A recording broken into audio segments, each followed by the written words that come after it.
Thanks. Now, before I talk to the politicians, I'm joined now by two unabashed experts on the way Parliament works. Lieutenant General David Leakey was until recently Black Rod, often called the Queen's representative in Parliament, and a man who understands the workings of the House of Lords particularly well, and by Hannah White, former clerk in the Commons, the kind of person who, in other circumstances, Speaker Bercow might be asking for advice right now. She is now Deputy Director at the Institute of Government.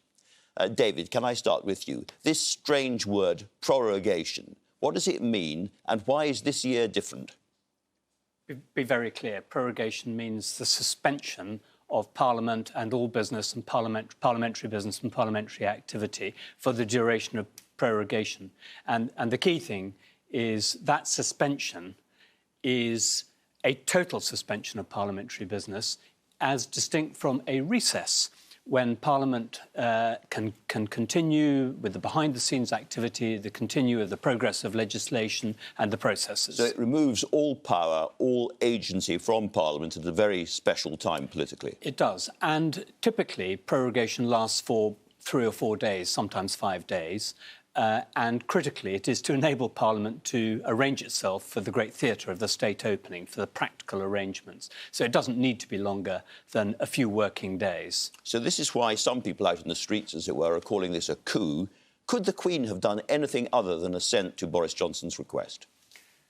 I don't think the Queen could have done anything else, not since 1708, when Queen Anne declined to give royal assent to a bill, has the monarch taken a political stance on such an issue. And I think this brings into stark focus the role of the Queen and the Queen's relationship with Parliament and her position in the Constitution. And paramount in our Constitution is parliamentary sovereignty. And therefore, I don't think the Queen would want to gainsay what Parliament does. So this takes us to what Parliament is going to do this coming week, Hannah. Let's just talk through this. Parliament doesn't sit on Monday, comes back on Tuesday, and the plan, as we understand it, is for those who want to stop no deal to take control of the order paper.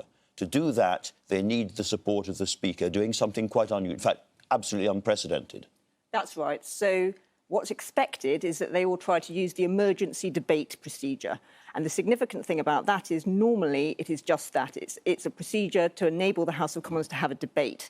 And what they will be asking the Speaker to do in this circumstance is to allow the House to make a decision. And the decision will be to give them control of the order paper on Wednesday. You know the Speaker a little bit. Do you think he's going to allow them what they want? Well, I think he will, because Boris Johnson has been bending the conventions in relation to prorogation. So has Speaker Bercow, presumably. And I think that Boris Johnson will meet his match in the form of the Speaker Bercow in this sense. So nobody's breaking the law here, but both sides are going to the edge of conventions and pushing conventions as far as is possible. Let's assume, for the sake of argument, that this all happens on Tuesday. That means that those trying to stop no deal, the so-called Remain Alliance, whatever we call them, have 2 days only, I think, Wednesday and Thursday, to pass quite complex, possibly, legislation. Is that possible? It's possible, but it's extremely tight. It's easier in the Commons than it is in the Lords. In the Commons, you can do what's called programming legislation, which means you set out exactly how long there is to debate each stage. The Lords procedure is much more flexible, and there's been discussion about whether members of the House of Lords might try to prolong debates in order to prevent the legislation receiving royal assent before prorogation.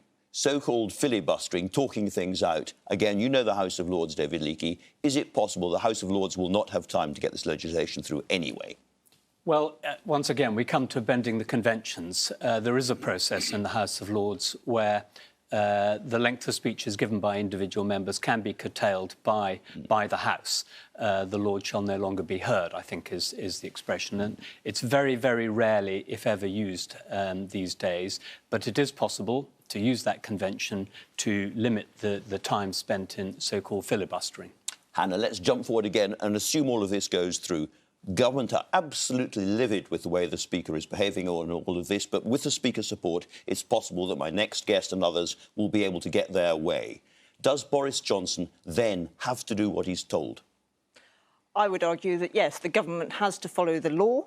If this is a law which has been passed by Parliament, which has received royal assent, which it would do in the prorogation ceremony, if not before, then yes, the government would have to follow what Parliament has decided. And I think the question then is how the government reacts and whether it opts to say to the House, actually, in these circumstances, we think we need an election.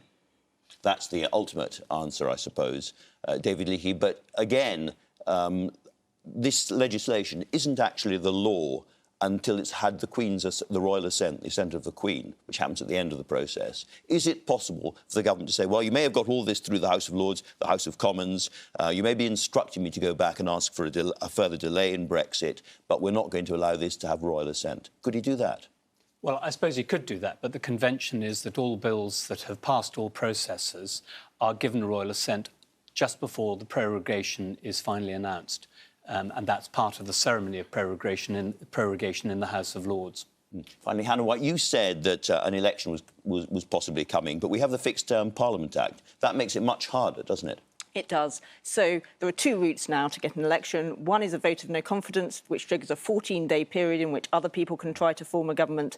But what the government would have to try to do in these circumstances, if it wanted to pose the question, is get 2/3 of MPs to vote for that. And then there would be a key question about what the Labour Party did in that circumstance. Exactly. That means Labour voting for an election. OK, final beastly question to both of you. In your waters, in your instincts, as between Boris Johnson and the rebels, who's going to win this week? I think it depends what you think people are trying to achieve. So it is possible that the legislation will be made. It is possible that will meet the objectives of people trying to prevent a no-deal exit. But then that might mean that the government calls an election, and in fact that might be what they want. I agree. I mean, who knows what anyone wants? So I think pick your end state, whether it's a referendum or an election or no deal or no leaving or withdrawal of Article 50. Those are the four, I guess, possible end states that people want, and we'll see which one of those comes out. But I don't think you can bet on it at the moment. Well, you've both been very lucid. Thanks a lot. Keep watching, folks, I think is the short answer.